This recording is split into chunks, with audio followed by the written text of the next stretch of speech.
Alright, I'm starting this video by saying any country that throws their young women off a wall with spears to fight monsters deserves to get destroyed. One of you enlightened gentlemen in my comment sections gave me the idea to go over a topic, and that topic is the Great Wall.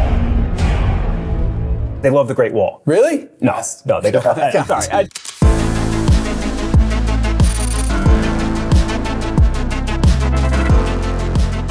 Turns out the Chinese just needed a white boy with a little bit of motion.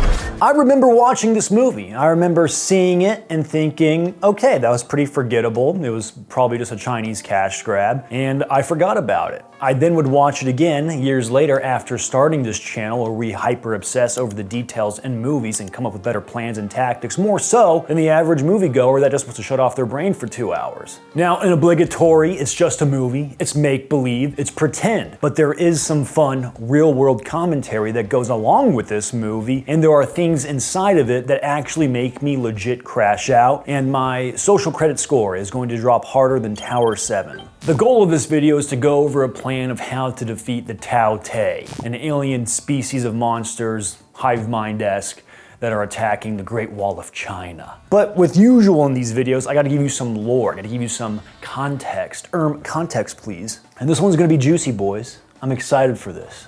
This movie came out in 2017, almost 10 years ago. This movie has the hallmarks of a film that is chasing the Chinese box office. They are trying to pad those sweet, sweet shareholder profits. If you're not familiar with this, there was an era in Hollywood where they were really chasing getting into the domestic Chinese film space. And the gatekeeper is the China Film Administration. They have a big say in your video for what goes and doesn't go. They can tell you to edit things out. They can really just bring down the hammer on you, and even if your movie does get into theaters, they can pull it at any time. From what I was seeing, they only allow 34 films in a year. So Hollywood was trying to get one of their movies in to help pad those profits. Now the Chinese actually end up taking 75% of the money that the film makes from China, and then the studio gets the 25%. Now despite the studio just absolutely getting bent over, that 25% could be a make or break on their film. So they were trying to play nice with China to get their movies in. The problem is the Chinese government yet again has a big say of what goes and what doesn't go. China.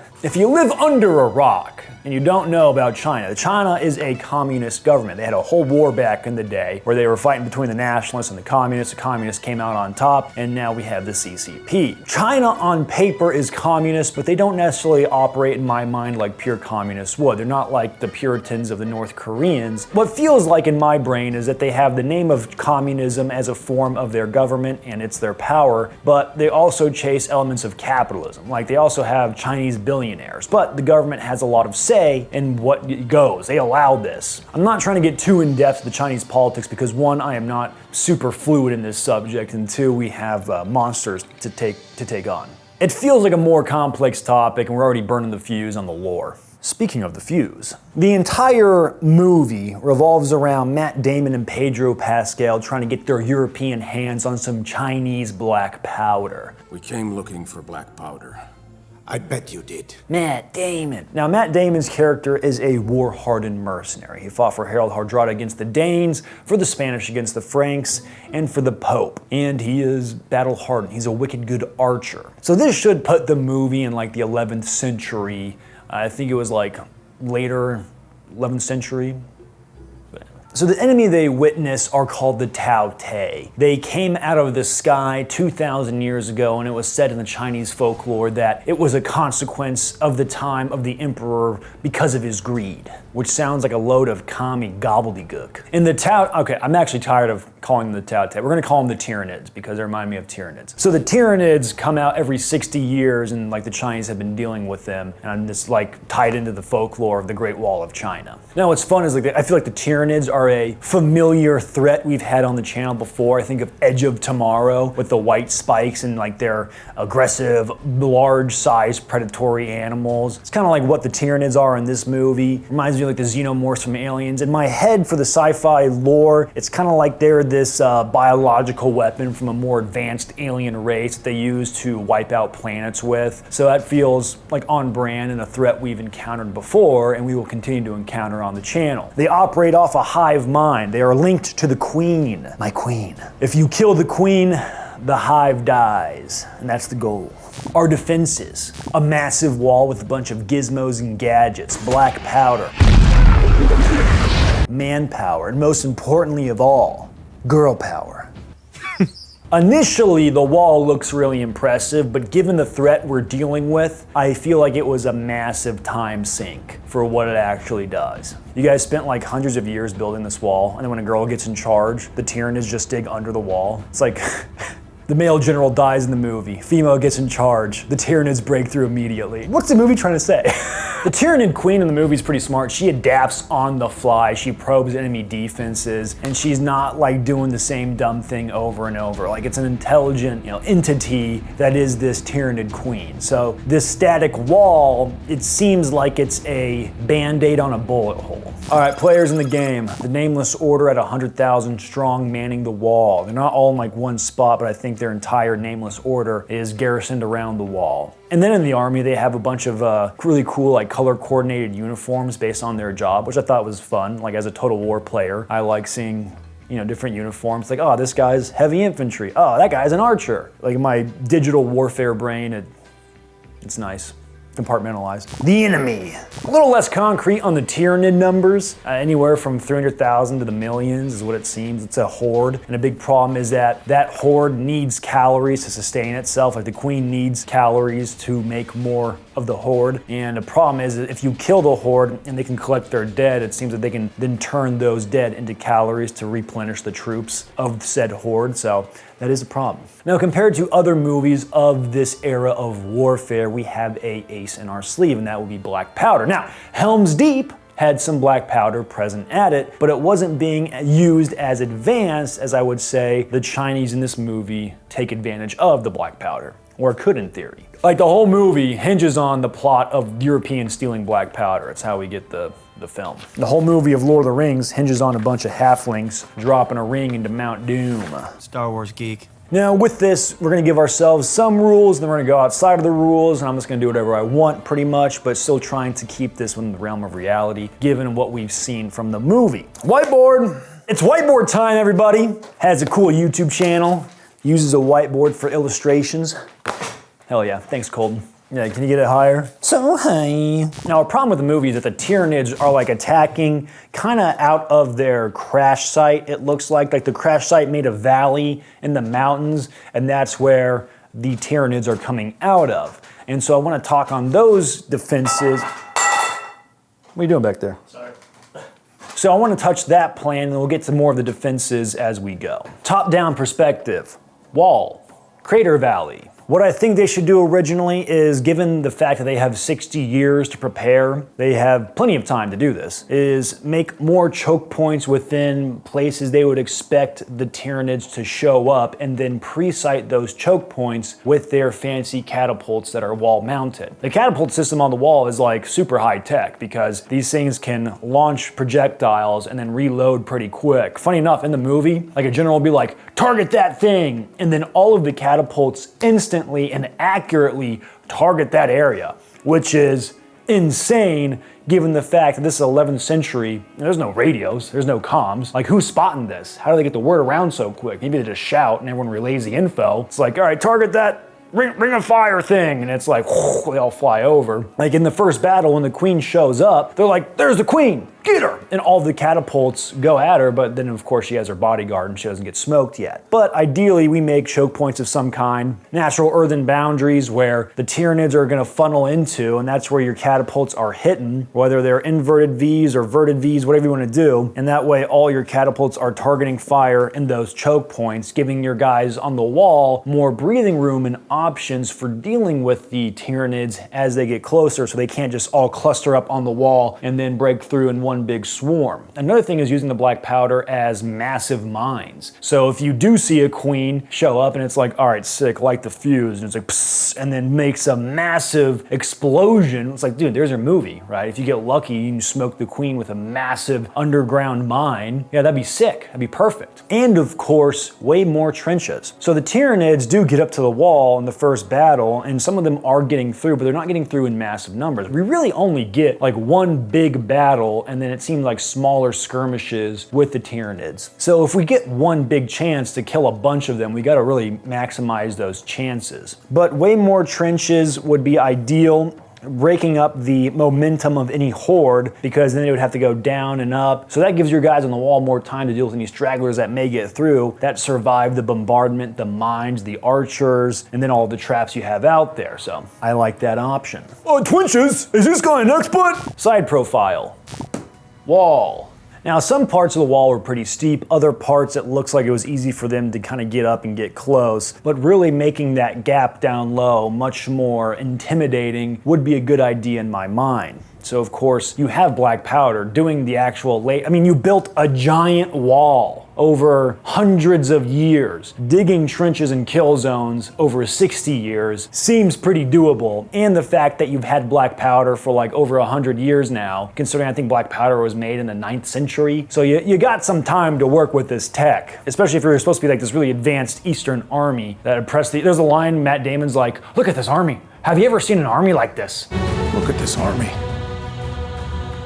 Have you ever seen anything like this? That's probably too on point with it. His accent is like this voidless, characteristic accent that just sounds different than his normal voice. There's no like ethnicity of origin. It just sounds like a weird voice. Okay, the more I watched it, the angrier I got. The gaps in the trenches gotta be big enough where you think they can't just absolutely gap it with an athletic jump. So that's the thing. You know, spikes for bonus because spikes are sick, dude. Oh yeah.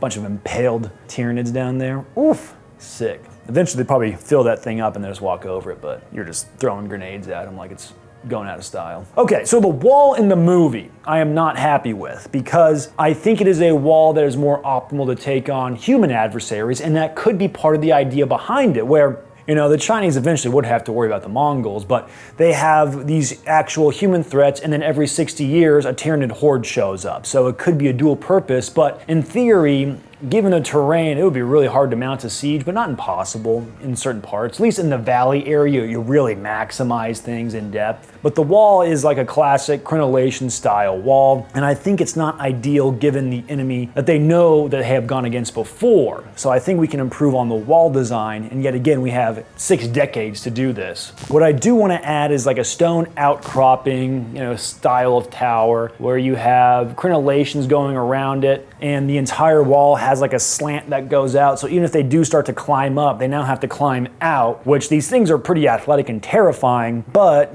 I mean, you can only defy gravity for so long. Like if you have claws and can climb vertically, yeah, but like trying to climb out against gravity becomes much harder, especially when you compound it with the fact that there is now murder holes dropping debris on you. A nice thing is too, if you're dropping small amounts of black powder, maybe not necessarily huge charges like in the form of grenades like they have in the movie, this only amplifies the violence, where you're just adding on top of bows, grenades, large stones. Hell, even if they get high enough, maybe you start poking them with a spear. So those are nice options. In the movie, they even have some like big ballista style bows. So it's like instead of those just focusing outwards, you could have, you know, those styles of bows also looking straight down, just launching heavy ordnance down at these things as they try and mount the wall. And so you're really helping to scrape them off. Colton, who's off camera, said a cool thing is that the walls have like these blades that come out and can cut them off the wall. But I was thinking like, dude, that's a lot of juice to make and implement and for it to work well, when in theory you could just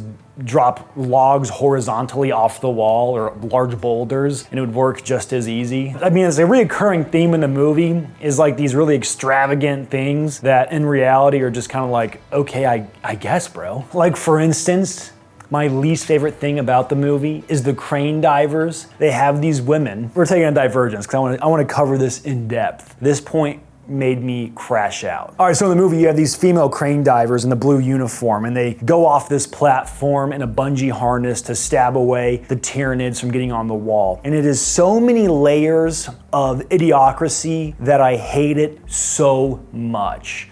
There's a reason there was an opening line tied to it in the video. You are literally sending young women in a 50-50, you're gonna die, most likely you're gonna die, to jump off a wall and stab away a Tyranid. Like human life in this instance is very precious. The Tyranids can reproduce and they have a massive horde. You have a finite amount of troops and it's gonna take you years to get any more back. So just dumping them off a wall attached to a harness with spears is stupid. On top of the fact you're sending young women into into a literal jaws of death meat grinder. And it's like, to me, that's honestly evil. What if those women were advocating to let the peaceful Tyranids in?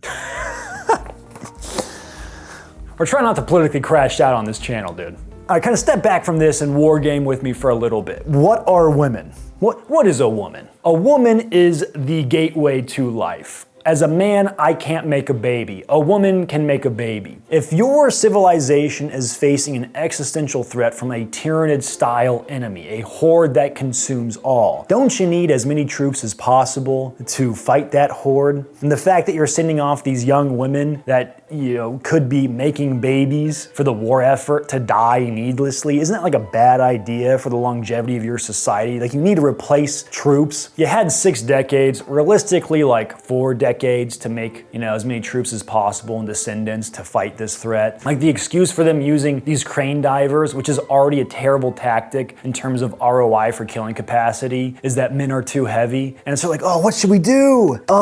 Let's take all the hot Chinese broads and hook them up to a bungee suit and send them off the wall with spears. Oh yes, very good, very good. You guys deserve to die.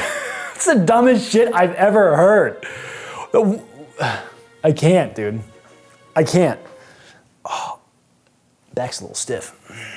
Carrying all the weight of these good ideas. Like, even replacing them with women, even if you use dudes, it's still a dumbass idea. Why would you send off good soldiers to bungee jump with spears, maybe poke 1 or 2, not even lethally, and then get eaten? Stepping even further back, like historically speaking, 11th century China. All right, let's get historical. I have a hard time believing Chinese men would have a very egalitarian view on Chinese women in this era. Like, in my mind, historically speaking, at worst, those women would be like pleasure slaves in the wall. At best, they're back home, raising kids as part of a family. Like, that's, if we're being brutally honest with how history rolls, it's not the progressive utopia you may have today. 11th century in the world looks a lot different than the political climate you got up today in 2017 and then now me making this video. Granted, pendulum swing and stuff happens, but that's not how humans were back in the day. They had a really good touch on reality. If you have to fight with a sword and a bow, chances are you're pretty in tune with the aspects of nature. What gets even crazier, if you think about like more recent history and China having a one-child policy and then their culture favoring male offspring, which led to a lot of women getting terminated in the births. And so now there's a massive disparity in China of male to female ratio. So imagine you're a Chinese dude, you're like, man, I can't find a girl around here. Statistically, the odds are stacked against you. You go to the theater in 2017 after striking out, not finding any girls to marry, and watch this movie approved by your Chinese government, and you see a bunch of Chinese babes jumping into harm's way, getting eaten. You'd probably be thinking like either consciously or subconsciously like, okay, well, I need a wife. Why are these girls jumping off the wall, getting themselves killed? I like to think one of them crashed out. I like to think one of them was like, yo, this is dumb. That's my hope. Colton, what I love about that article you put in the video is that it implies a bunch of counter-terror chads that can get laid have to now kill a bunch of incel virgins that can't get laid. Alarming. So basically, you would have to kill me. Are you an incel? I'm a volcel. What's that?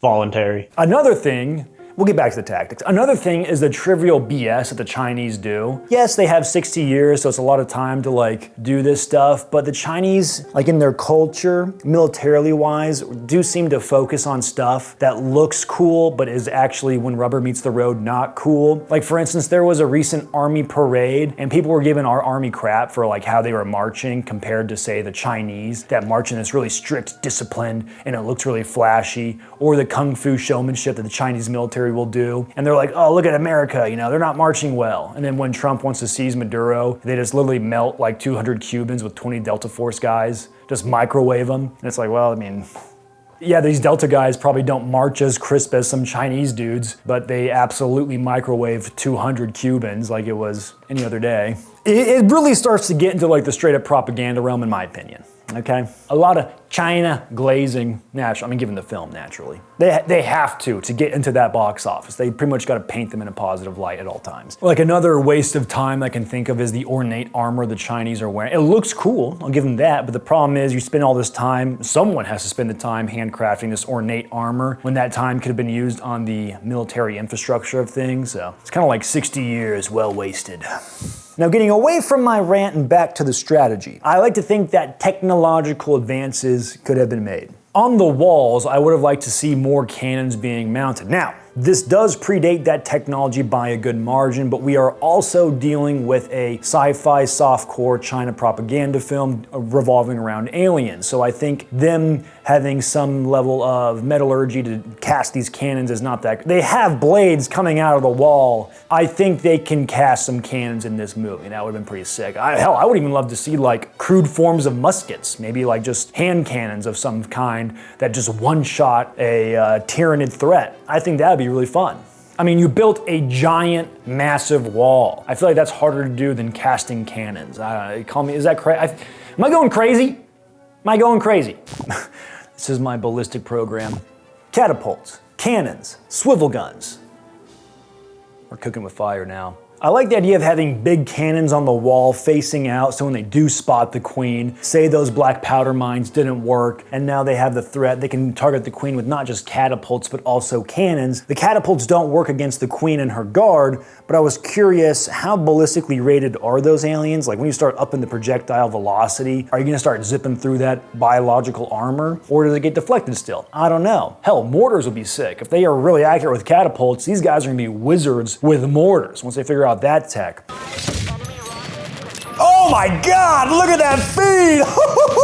So not just having cannons shooting down, but also mortars arcing up and out with explosive shells. Yet again, getting a little bit outside of the timeline for 11th century China. Yet again, dealing with aliens. So I want to have some wiggle room. Swivel guns. I think swivel guns would be dope because as you're looking down, troops on the wall can be loading and shooting those. Also shooting those through the murder hole. Just absolutely, like imagine just buckshotting those things down into a Tyranid crowd. It would be devastating. I mean, in theory, you could have maybe like a bunker on the bottom of the wall with hole slits not big enough for the Tyranids to fit through, but big enough where you can fit a cannon barrel out of, if we do have cannons, which I know not in the movie we don't. Kind of. There's a hint of a cannon in the movie.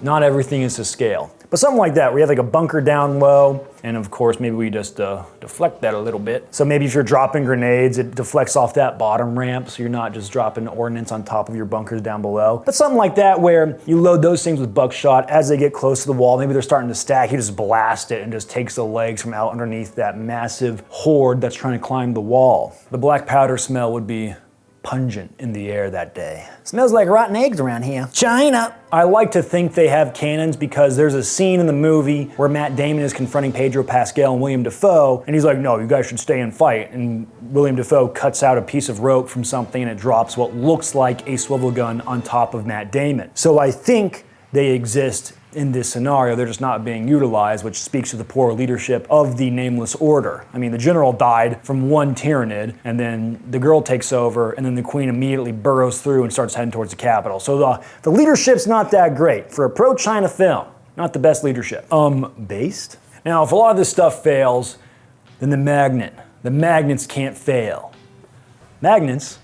How do they work? Nobody knows what magnets are. So Matt Damon shows up to the Great Wall of China with a magnet. It becomes crucial to the plot line. It becomes the magnet ex machina towards the end. Thank God he likes rocks. Matt Damon and his rock collection saved humanity. If you're unfamiliar, the magnets interfere with the Tyranid's ability to communicate. It interferes with the Queen's hive mind style signal, and it renders, say, a single Tyranid that's isolated. If it gets a magnetic interference, it just kind of shuts them down. Like they're not in the threat anymore. Like I do like the idea of bolstering our defenses, making them better, using some plausible technology, but ultimately we do have to take the queen out. In the movie there was a record from hundreds of years ago where it was said that these two Tyranids were breaking through and then they stopped and then it let them peacefully kill the troops and they realized there was a magnet nearby and so it interfered with the Tyranids. Now, logistically I don't know if it's 100% possible, but yet again they have 60 years every time this happens to prepare. If they knew this, they could have been getting a whole surplus of magnets to use in this battle. Now in the film, they're kind of like reminded of this with Matt Damon, and so they probably don't have enough time to pull this off. But in this theoretical, they realize this, and so they stockpile magnets. Like in one theory I had, if they knew about the magnets, they lure the Tyranid horde in, they start killing them wholesale, and then when they spot the queen, they launch a whole bunch of magnets via the catapults. That interferes with the signal, and then they start bombarding the queen with all the ordnance they have in hopes that, maybe that's how they disrupt it and finally finish the queen off. Another way, if you want to take this on the offensive, would be to go hunt down the queen herself up in the mountains. This one could be risky, but we've already seen troops being needlessly thrown away, and they're willing to die for the cause, so it's kind of like, hey, who wants to sign up for this mission where you're guaranteed to die most likely, but you're going to save humanity. But in that one I was thinking, you roll out troops that are equipped with magnets, some kind of formation, and then they march up there and then they go and just blow up the queen using black powder weapons, whether it's black powder attached to bows, or maybe they have crude hand cannons of some kind, or they bring artillery with them, something like that, or they just set booby traps and collapse in. Maybe they're hiding in a cave or something, and you just bring the cave down, but then again, are you in the risk of them getting, digging themselves out? So a bunch of ways to go about it. The problem is the Tyranids have low lack of regard for their own life, and they are large creatures, so them breaching a formation seems pretty easy. The next idea I had was advancing the technology of their hot air balloon death traps. Like in the movie, there's a scene where they're like, how do we get back to the capital? It's a 2 days ride at a full gallop. Use the balloons. They never pass testing. And then it's like they're trying to fly away and a bunch of people. It's like just chaos as all these balloons are crashing around. And so they're only taking like a handful of troops to try and stop this threat. I love it. I don't know what the movie's trying to, are they trying to say that women can't be pilots? I don't know. Well, it's kind of misogynistic. So the idea would be advance that tech, make those hot air balloons a little bit more reliable, but that one thing I was thinking about is trying to fly those up into the mountains. Like, it's already pretty crude tech, like it's not guaranteed, but yet again, we're dealing with troops that are willing to throw away their life for the cause, so you could just roll it, why not do both, see how it goes. I mean, we could also combine certain methods where you have the massive wall defense, you lure them in, you have ordnance going off like crazy, you have more troops armed with magnets, so you're disrupting the signals, and then you could deploy those hot air balloons to try and drop ordnance directly on top of the queen even more accurately. Whether you're dropping a bunch of magnets and then dropping, grenades of some kind, or shooting your black powder bows and arrows down onto the queen to try and kill her, that could work. I do think there are a multitude of ways to go about this where we could see success with some different tactics, and it's kind of like multiple ways to skin a cat, or I guess skin a Tyranid in this sense. It kind of bothered me that Matt Damon wasn't Chinese. Funny enough, there was actually some controversy around that with another white savior story. We all know that only the Chinese defended the Great Wall when the monsters attacked. Weirdly, in a weird way, I kind of get it. As someone that likes historical media, when you have people of the wrong ethnicity in a certain time period, it kind of bugs me. But at the time in 2017, with that political environment, there was a lot of buzz around like Matt Damon not being Chinese. So that's a thing. Are these guys Chuds? King Chud! King Chud alert! Now, as we close, there is something that I noticed about this film that makes more sense when you think about it through the lens of the CCP. That would be Matt Damon's and the female general's romantic tension that never culminates in anything. My theory is that it boils down to state intervention and Chinese nationalism, where they don't want to encourage their women to have relationships with Western men. I think it's a pretty safe bet. It's definitely a stark contrast compared to Western media. Colton, there's one thing I'd really bet on, is that after they defeat these Tyranids and they're all in stasis at the climax of the movie, I would wager my last dollar that the Chinese would absolutely eat them. And if that sounds mean, look up the origin story of COVID-19. Gentlemen, that's all I got. Godspeed.